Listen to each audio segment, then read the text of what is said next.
Welcome to 28.5 Women's Basketball, where we explore a unique and authentic perspective on the women's game, break down upcoming matchups, and discuss the latest news and trends in women's basketball. We are your hosts. I'm Sydney Story, and I played basketball at the University of Tennessee under Pat Summitt. And I'm Becca Goodman, and I played at the University of Notre Dame under Muffet McGraw. And we're thrilled to have you join us today. Before we jump in, make sure to subscribe so you never miss an episode. And if you enjoy what you hear, be sure to tune in each week and don't forget to follow, download, and listen to give an assist and share the love. Now let's get started with today's episode. Sid, we are officially in March. We really are, and this past week and weekend was amazing. So I'm happy it's finally tournament time. Every game means so much at this point. So it's just table stakes, right? You can see the team showing up and they're really scouting to the nth degree and really trying to bring it their all because it's do or die. And that's like the best type of competition to me. Mm-hmm. Yeah. I thought the conference tournaments were, they lived up to the hype. And I think there were a couple shocking wins and losses, which normally maybe might not have happened in previous years. So I agree with you fully that these teams are getting the first of 2 rounds of do or die, right? They lose in the tournament here, the conference tournament, they're done. Then they get one more chance in March if they make the tournament, and then that's it too. So potentially 2 games left on the table if you make it into the tournament. So it's all hands on deck. Yeah, I think in some of the stories we're going to tell today about what we walked through with the episode, you're gonna hear some teams that maybe just didn't have legs at the end, having to play back to back games, like when you play 3-4 days in a row. I think a lot of teams ran out of gas here. A couple of the teams we're going to talk about, so that's going to be interesting for sure. Yeah, so let's jump in. So the first quarter, we're going to debrief on 4 of the conference tournaments.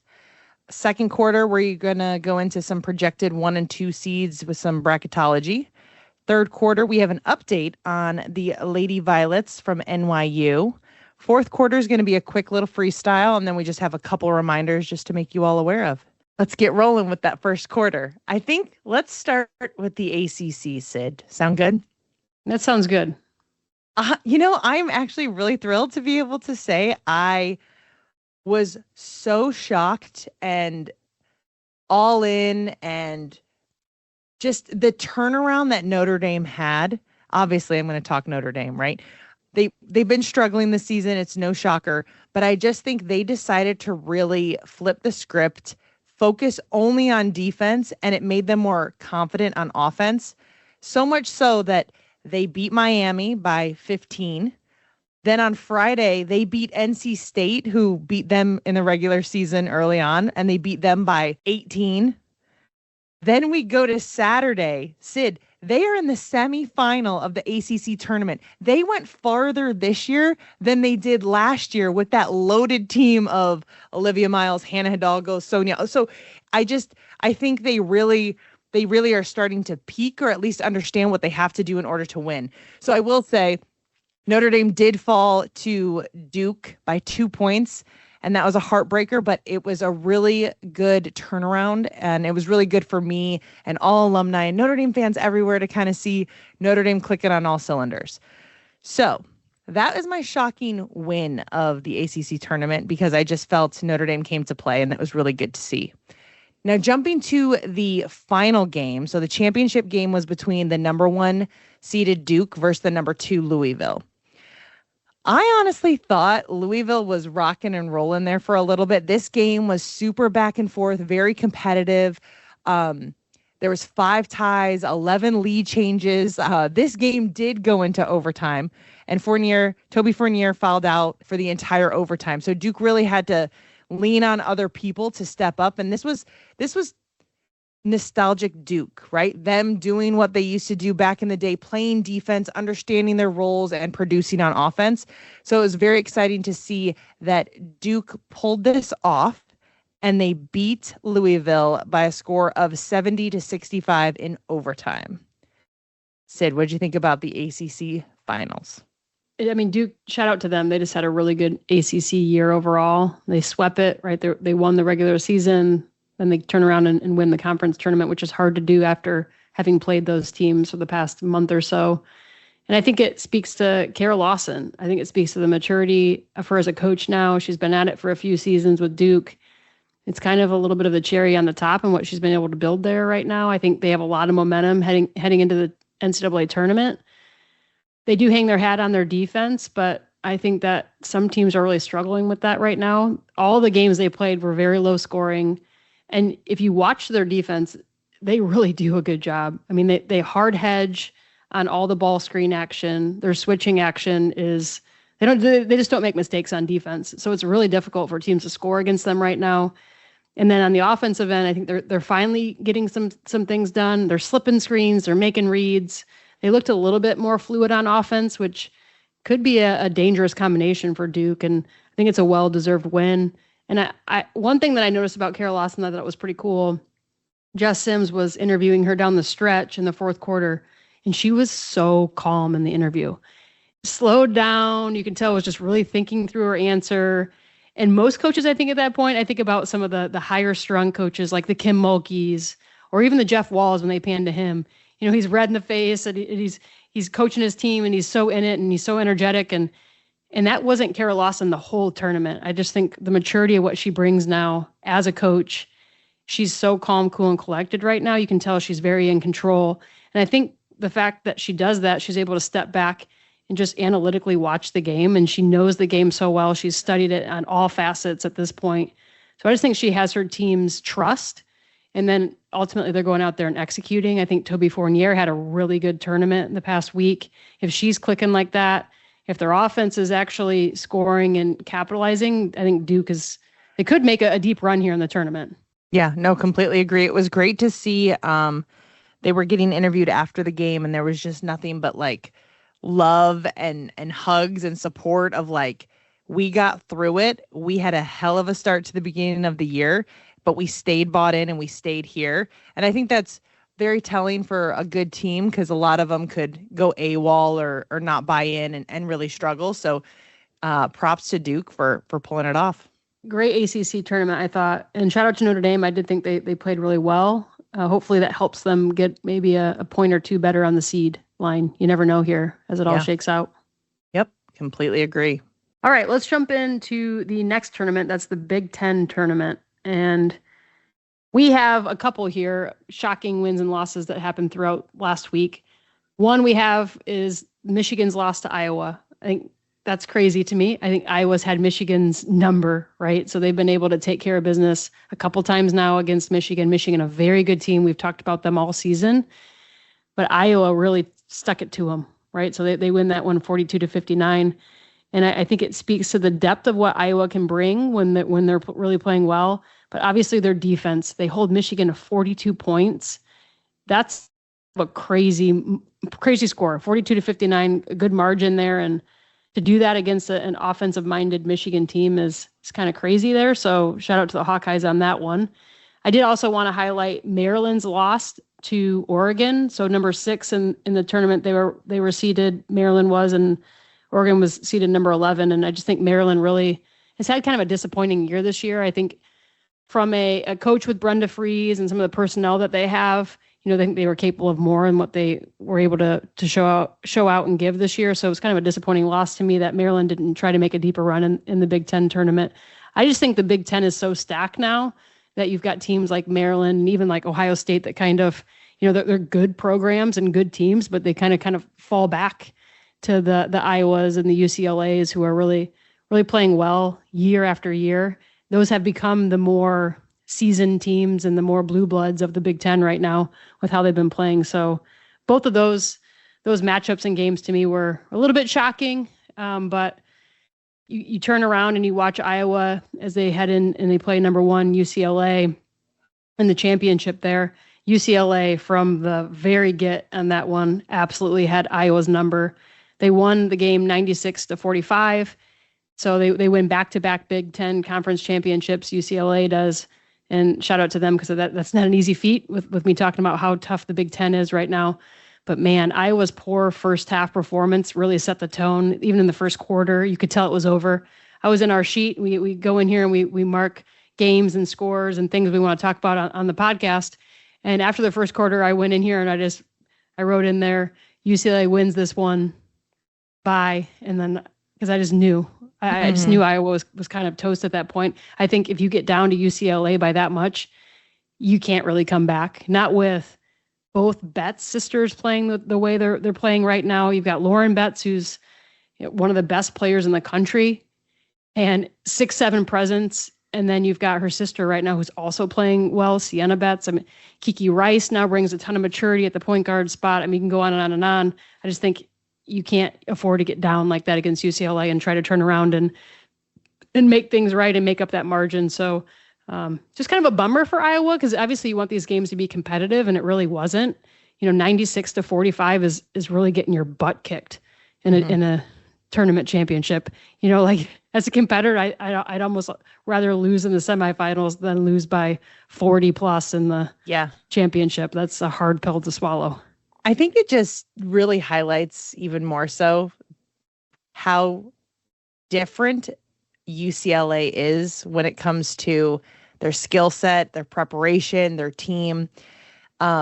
Shooting 63% from the floor as a team and 50% from the 3-point line as a team. Like they were clicking. UCLA was absolutely on from every position, every person, 6 players in double figures, all 5 starters plus 1 off the bench. I mean, they're rolling right now. And I think I listened to an interview with Coach Close where she just said, last year we thought we were good.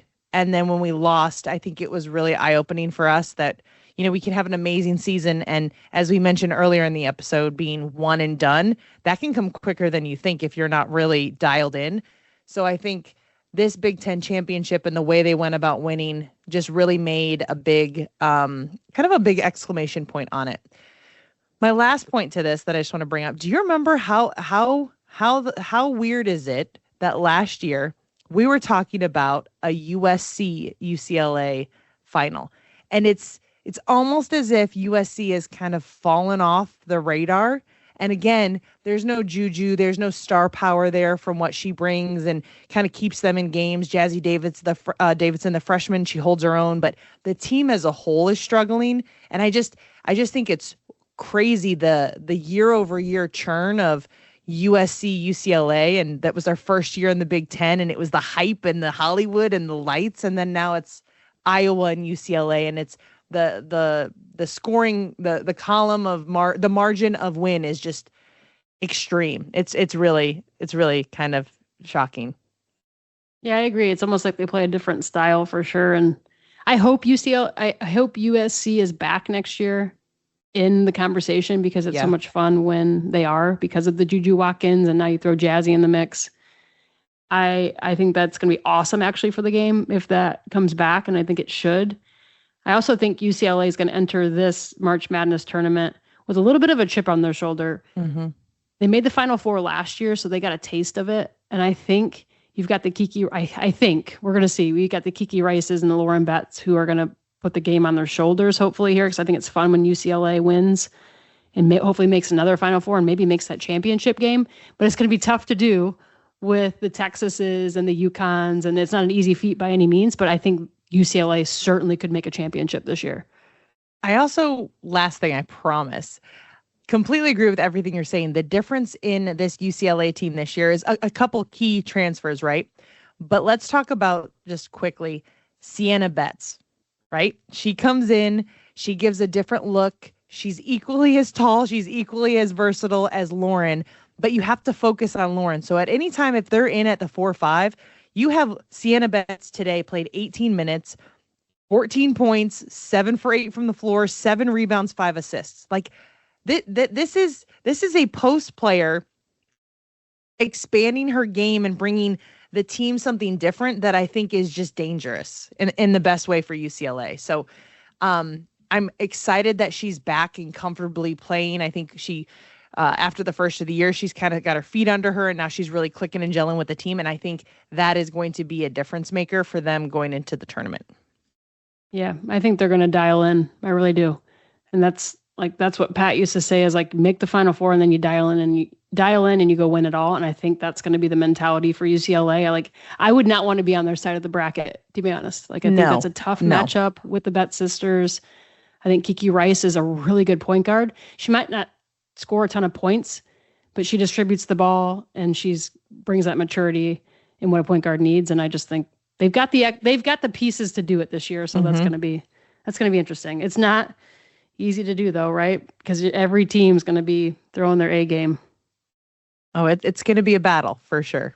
It really is. Okay. All right. Let's jump to the SEC and talk about some shocking wins and shocking losses there. We've got one that we really want to highlight, and that's Vandy's loss to Ole Miss. We take a step back. Becca, you and I, we love Coach Yo. We love what Ole Miss is all about. We talked a ton last season about their defense and what they bring. And now Cody McMahon is there from Ohio State that transfer in, and they really got that offensive star power that they needed, which makes them very dangerous. And I thought they had a good SEC regular conference. They had to play those, 5 games in 10 days or something crazy after the storm that came through. So like they had a little bit of a different schedule when that happened. But man, to beat Vandy the way that they did, I thought was so cool. So they won that one 89-78. Shea Ralph, the Vandy coach, gets ejected in the fourth quarter. I mean, it was an awesome, entertaining game to watch. And I think if you take a step back and you remember who's on Vandy's team and how good they are offensively, obviously Michaela Blakes is the best scorer in the country. You've got Aubrey, who's like a fantastic point guard. Vandy really is the real deal to me. I think they're going to do well in the tournament also. But Ole Miss, talk about chip on your shoulder. I think they were looking at this when they were licking their chops. And I think from a matchup perspective, they went at it and they got it done. And I just thought that was such a fun win for Ole Miss. Yeah, at one point, Ole Miss was up 32 points. That's absolutely insane on the number 5 in the country, Vandy. And you mentioned Shea Ralph getting ejected. You know, that is such a veteran play to, as a coach, when your team is struggling and you need them to just change their mindset, you kind of sacrifice yourself in order to get them rolling or something else. So I think it's crazy that after she did that, they were able to put up 37 points that quarter. Vandy put up 37 points in a quarter, but the first 2 quarters, they only put up 17. So the lack of scoring just absolutely killed them. But also it was the fact that Ole Miss just knocked it out of the park defensively. They brought it without a doubt. Yeah. And I just think it's interesting. They were interviewing Shea Ralph in between games after they had won previously the day before. And she was talking about how her team is so bought in and all they think about is winning and what it takes to win. And then they turn around and it just kind of was entertaining that they just didn't look like the same team. Right. So it just shows you, if you're not prepared, if you're not focused, if you're not willing to do whatever it takes to win, which she was saying her team was, you can quickly lose that. And they lost that momentum. But I think Ole Miss, all credit to Ole Miss, because I think they came in with the game plan and they just executed. And I was happy for Coach Yo. And I think Cody McMahon's a fantastic player. So that was kind of cool to see them win that one for sure. All right, we can jump to the championship then. So number 1, South Carolina played number 3, Texas. Texas won this one pretty big, 78-61. It's the first conference tournament title in 5 seasons since moving to the SEC for Texas. So a pretty cool, monumental win for Vic Schaefer and his team there. Texas started this game with a 14-0 run, right? So they just came ready to play. And I have to take a step back and kind of think to myself, I'm not really surprised, right? I think South Carolina kind of comes out in some of the games a little bit lackadaisical and waits for a little bit for the game to kind of come to them. And you can't do that against a Texas with how good they are offensively.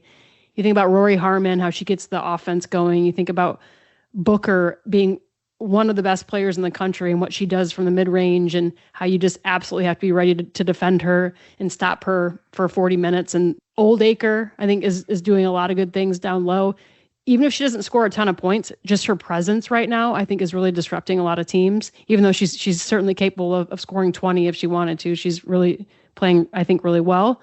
But just interesting to see South Carolina, get down like that. And to again, same with the UCLA game, to try to come back against some of that deficit to start a game, I think is really difficult to do against good teams here. And some of it might, like I said earlier in the episode, might be some legs here too, right? When you're having to play consecutive games day after day, you're not getting the full rest.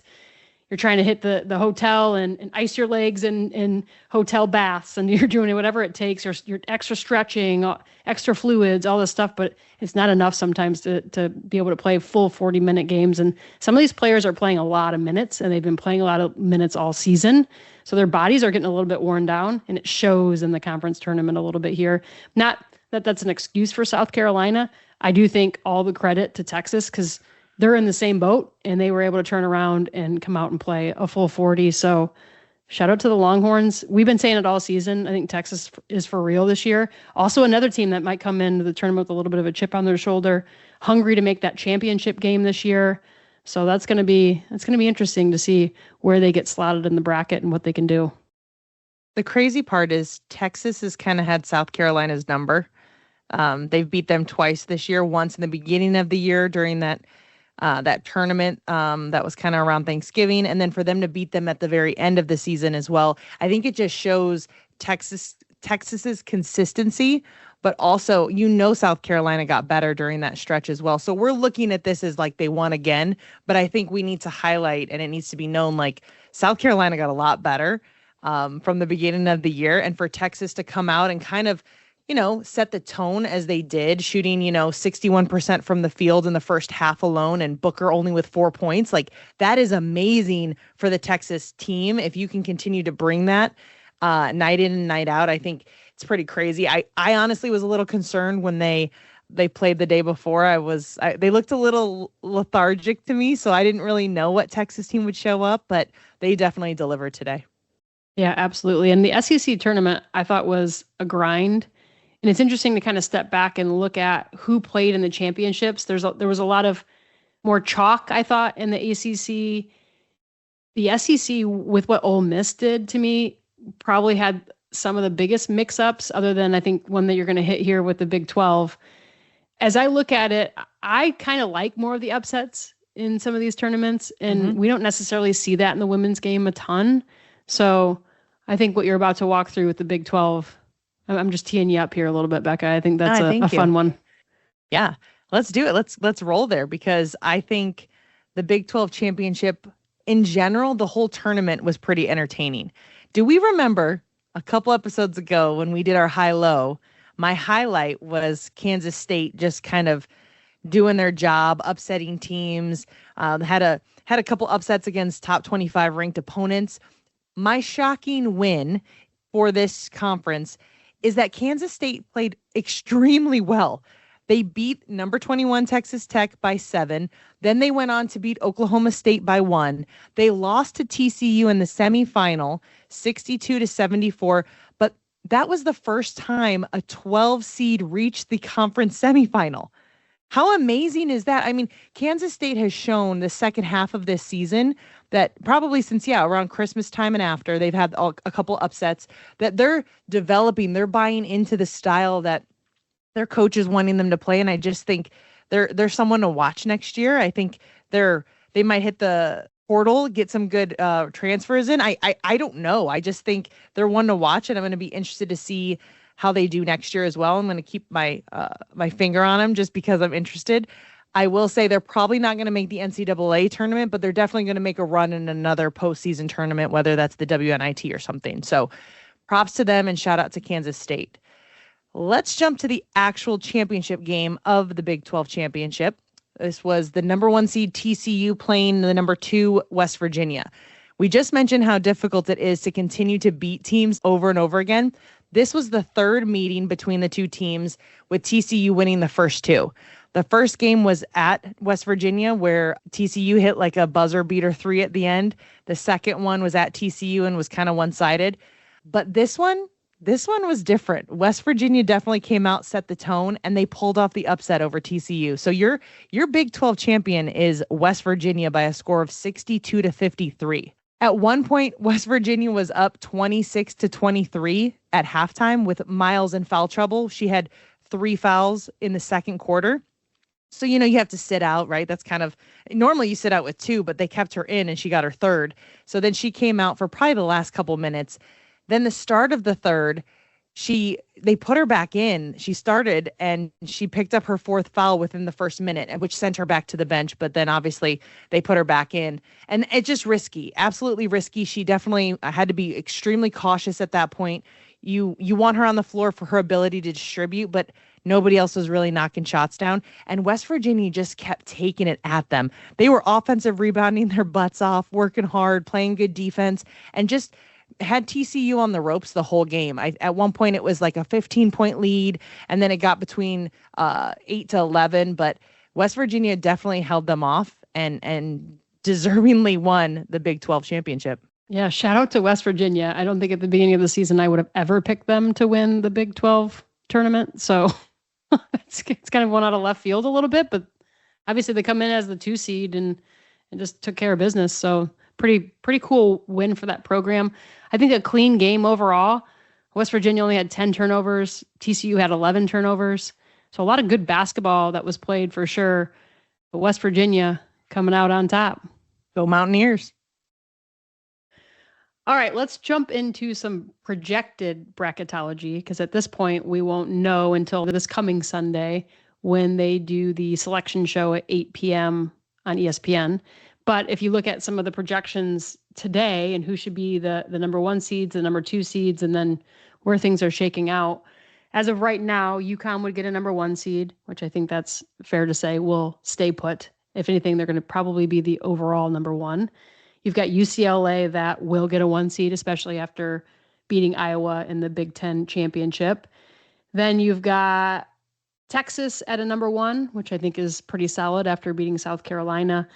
This also has South Carolina at a 1. I would think they would hold at the 1 spot after losing the SEC tournament. I guess we don't really know, but I would think that would be kind of concrete at this point on the 4 number 1s. As far as the number 2s go, I think that's where it can get a little bit interesting in where that shakes out. So as of right now, some of the projections that are out there, Iowa was slated at a number 2. I don't know if that'll happen now with the upset. I'm going to call it an upset.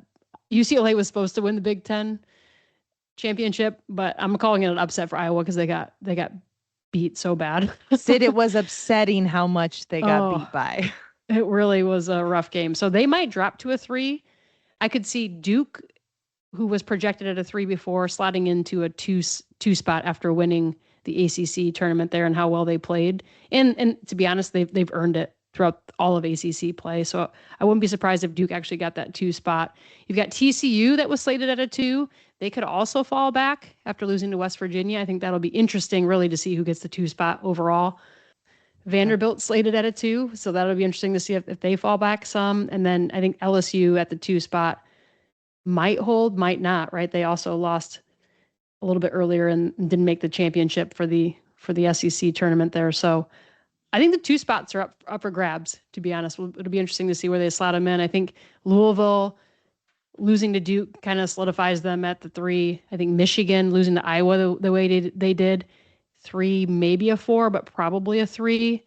But interesting. I think there's a lot of movement here. Oklahoma right now is slated at a 4. I think that's probably where they'll land. But again, there's some movement with the way that the tournaments shaked out and who lost and who won. So we could see some movement even at the 2, 3, and 4, which I think will be pretty interesting watching the brackets on Sunday.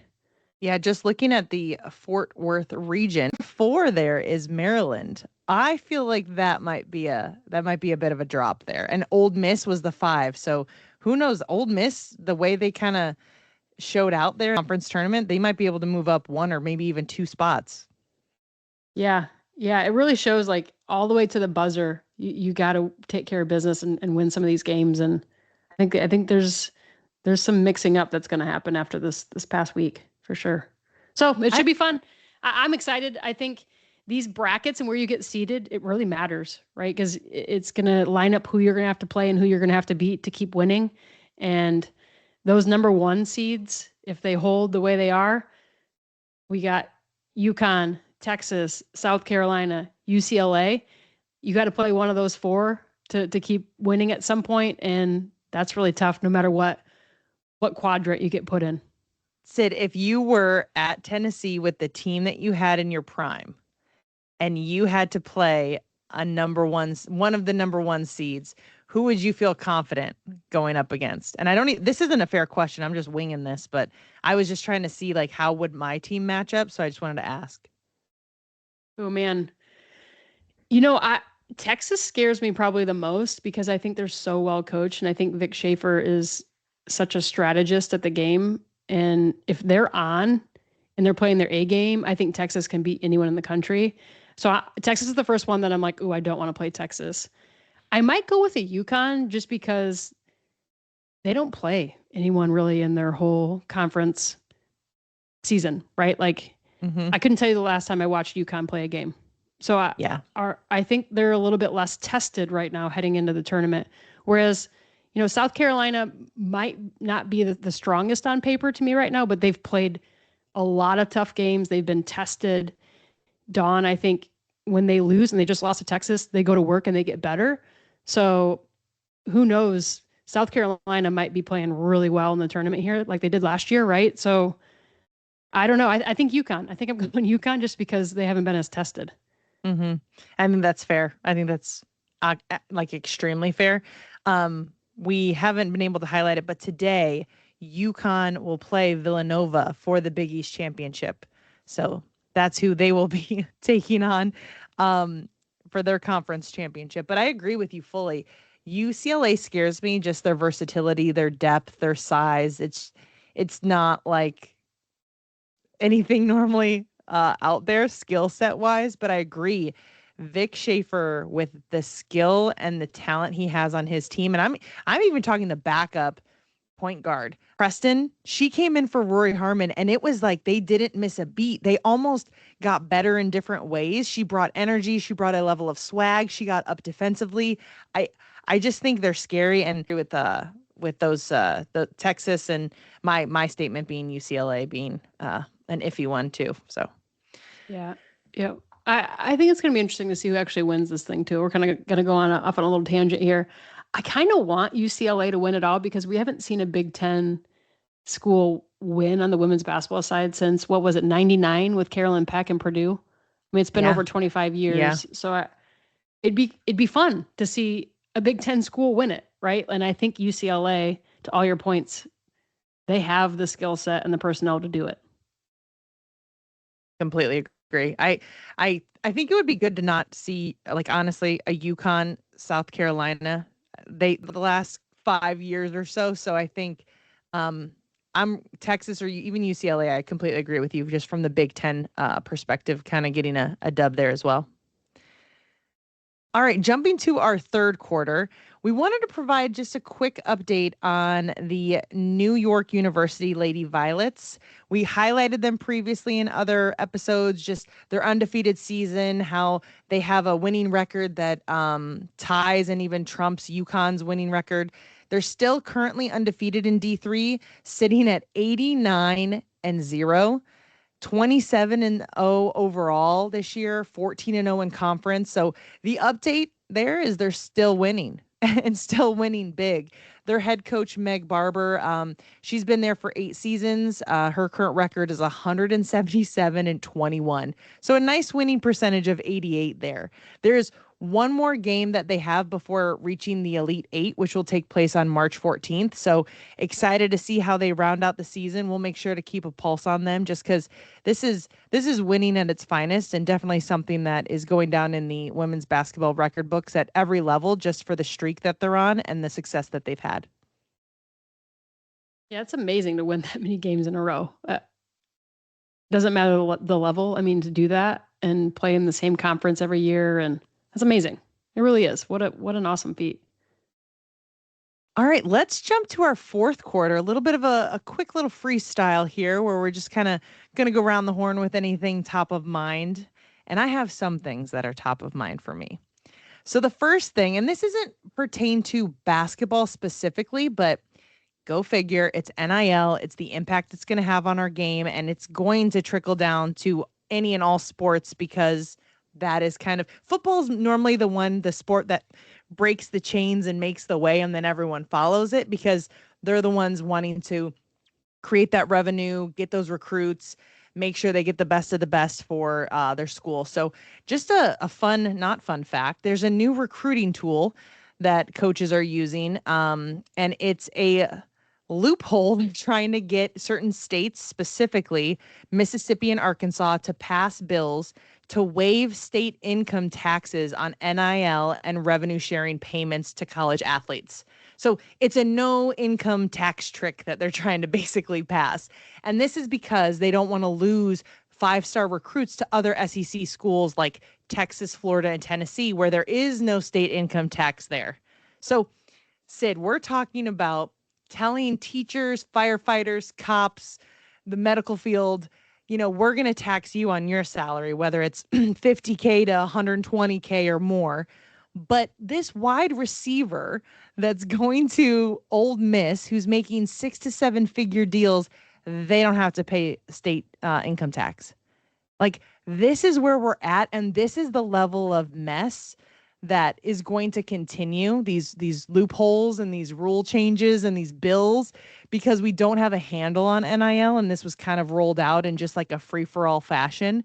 But I just think this is absolutely crazy. And if this is happening at the football level, they're going to be the ones to drive it. And then if change happens, everybody will jump on board with it. Yeah, I just think this whole thing continues to get messier and messier because the NCAA from day one didn't actually put legislation around NIL. And essentially, let's call it, NIL is now pay for play. I mean, it basically is, right? So, and now you've got crazy things like this where they're trying to find tax loopholes for certain states to still be competitive to get recruits. And it's so gross. And I think the NCAA, I don't know what your experience was. Mine was, when I was in college, I just thought that they were kind of irrelevant and they weren't that legislative body that I think we needed. And they certainly aren't now. And so you've got craziness that's going on. And I just think if no actual legislation at the NCAA level or whatever level it needs to happen at happens, like what happens to the college game over time? I personally, as a fan, like it's less fun for me to watch football and some of the basketball programs right now too, when every year you've got people that are transferring and they can do whatever they want in the transfer portal every year. Like how are you getting your education if you're transferring 3 different times in a 4 to 5 year college career? Like you're not. What's going on? And then you hear things like this and it's just a wild, wild west. And I think that's really disappointing for sports. Yeah, I think it's crazy. And another situation that kind of piggybacks on, and again, this is football related, but if there's big money involved and there's loopholes, they're going to find a way. There was a recruit who was a high-ranking quarterback. He committed to Miami with a $9.5 million NIL deal. He then was lured to Florida with a $13.85 million deal that was funded by a booster. But before he started at Florida, the NIL money from Florida was pulled, and so he didn't go there. So he decided to go to another team. He actually ended up going to Arizona State because now the other team that he originally had, Miami, didn't want him. So there was a lawsuit going on that he was supposed to then still get money from Florida in the tune of $1 million. So now we have schools and players threatening to sue over promissory money for these NIL deals, whether they fulfilled their commitment of coming or changed their mind. Like, could you imagine all the paperwork and the deals that are about to go down with this, or what is going to change legally? Like, if you start having schools sue players for leaving, which I kind of am shocked more hasn't happened in this regard, but I just think it's about to get a whole lot messier. Yeah, I know there's a similar instance going on right now with Georgia. They had a player that left and went to Mizzou, I think, and he had signed a contract and now owed a whole bunch of money back and wasn't going to pay it. And so Georgia's suing him. Like, I think there are pockets of this happening. I think there was a similar situation that happened at Duke. It's going to get wild, I think, here. And I just think I'm for the contracts. I actually think the contracts protect the schools a little bit more and probably would slow down some of the transferring that would and is happening. I think the contracts make a lot of sense, but they have to be more uniformed and there has to be some legislation around them. But I just think it's actually crazy. None of this is ever about school anymore. And I know when I went through, and granted, I played for Pat, who was all about our education and was all about life after ball and the type of person you're going to be and just being a more well-rounded person. I think that's all gone by the wayside. I don't think these coaches care anymore. It was a business back then for sure. Coaches had to win to keep their jobs, all that good stuff. Now it just seems like it is straight up your job and go to class if you need to go to class. That's what it feels like. And you're not really a student athlete anymore. I just think that's kind of the shame in some of this too, is that what education are some of these folks getting? I just don't think that is cared about at all anymore in these institutions. And it's a college. It's a college first. You're supposed to be going there to go to school first. And I think that's not the case anymore. Well, and when they're hopping to different schools, some of them 5 or 6 in their college career, maybe more, like the credits aren't transferring. Not every school is the same. I know for a fact that's not the same at Notre Dame, which is why there's a lot of struggle around the transfer portal because we can't take everybody based on their credits. So then you're behind in a year. There's just so many specifics. But going back to that contract piece, I'm on board with it being kind of more uniform and having some sort of commitment. But you're asking, 17, 18, 19-year-olds to sign a contract that they have no idea the impact or the specifics of, because maybe their mom and dad is the one pushing for the money or their agent is. Like, it's so scary to me that you're expecting kids at such a young age who can't drink and vote to make these decisions. One, that's always a scary piece. What school are you going to and why is it a fit for you? But also now you're adding all this money and now there could be complications or repercussions for your decisions. You know what I mean? Like, these are kids at the end of the day, and it's just pretty scary to think about what could happen. And I just think it's a very big deal for such a young adult to have to deal with. Yeah. And I think about back in the day, we didn't transfer. It was seen as like a failure if you transferred. So, I mean, we were locking ourselves in, but it's daunting. I think you are very young and now we're turning around and talking about that kid that's getting offered $13 million to go, like, that's wild. High schooler to me. hasn't even played That's a wild. lick of college yet. Has not even gone out there and thrown one pass. Just, probably worth 13 mil. Wow. What's going to come to our Okay. school? Yeah. It's so gross. I think there's so many facets where it's just not making sense anymore. COVID rolls around and there's a thing called the COVID year. And then all of a sudden, before you know it, some people are playing like 5 and 6 years. And I think when you talk about football in general, you've got full grown men who have been at it for 6 years in the weight room in Division I football, who are now turning around and playing against some of those freshmen that come in who have those 18-year-old bodies. Like, I just think, I think that the age gap that's been created too on the football side is kind of wild. I think there's so many things that need to be reined back in, and the NCAA is just, matter of fact, lost control. Yeah. I think they stopped really being vocal about things once they approved NIL, and then it was like, oh, we did it. We did what you wanted. Like, it's going to be a mess, but it's almost probably too messy to even try to clean up now, because there was stuff going on under the table with, or rumors of, allegedly, at different schools before NIL was even a thing, right? So now that it's been approved and okay, it's a wild west out there, Sid. It really is. Well, we're going to see how it all transpires, but so far, since all this is gone down, it's been a mess. Wild West. I think that's it. I'm trying to see if I have any eligibility left. There you go. Just go back for a year, get me like a couple 100,000. Oh yeah, for real. I like that. That's my reoccurring nightmare, is that I'm getting checked into a game and I'm in my current body and I'm a 36-year-old woman having had 2 kids, and Pat's looking down the bench and being like, get in, and I'm going, holy crap. It's like, oh. Night sweat. though, mentally, you're just tough enough that you'd make it work. Oh my You'd God. make Not it knowing work. the scout, nothing, Oh God. Look at So you. out of shape. Your first reaction was, "Oh my gosh, the scout," because that's how important it was to us back then. Not, Olivia Miles playing playground rules and just like jacking shots up and doing what she Yeah. wants. It was very much a game plan, folks. That is so true. Gosh. Yeah, the players weren't the ones in control like they are now. No, definitely not. We also played for two of the matriarchs of the game. So Yeah. Very true. Very true.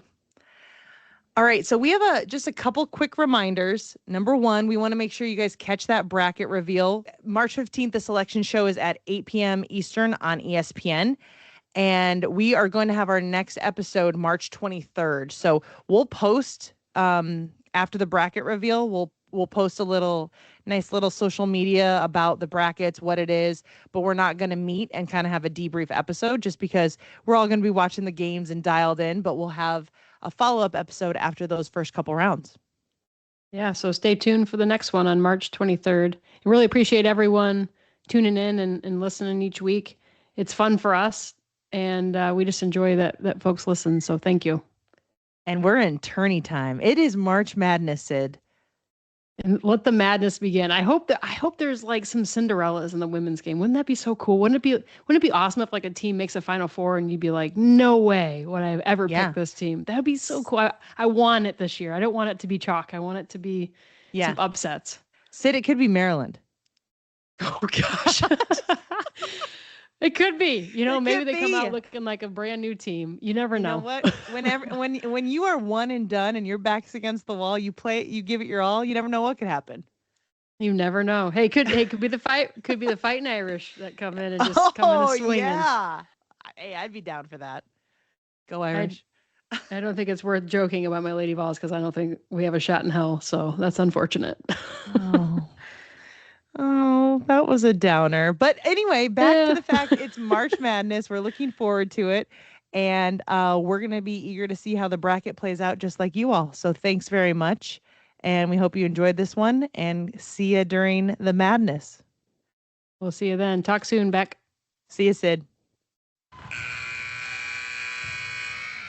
That's the 28.5 final buzzer for today's episode. Don't forget to hit follow and download on your preferred podcast platform to catch every play-by-play. New episodes drop each week throughout the season. If you've enjoyed our courtside chat, drop us a review or follow us on our social media accounts where you can send us questions that may be selected for our Team Huddle Q&A episodes. And remember, from females who have played the game, the size of the ball matters.